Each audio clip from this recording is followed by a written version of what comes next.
Welcome to the chapter, Confusion of Verbs, say, tell, speak, and talk. These 4 words are all about using words or talking, but we use them differently. Say and tell are often confused. For example, we say, he said that he was sorry. But, she told me a story. Notice the difference? Say doesn't usually take a person after it. But tell does, we tell someone something. Then we have speak and talk. These are similar. You can say, I want to speak to the teacher. Or, we talked for an hour. Let's explore more examples. Let's look more closely at say and tell. We use say when we don't mention who is listening. For example, she said, hello.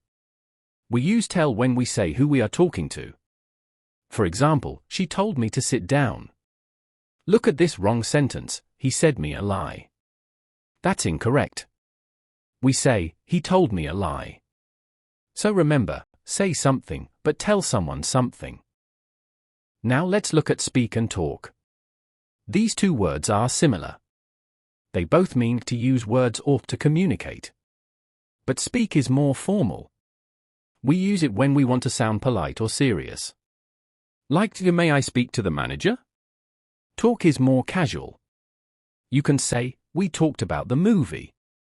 So you speak at a meeting, but you talk with your friends. Let's quickly review what we learned.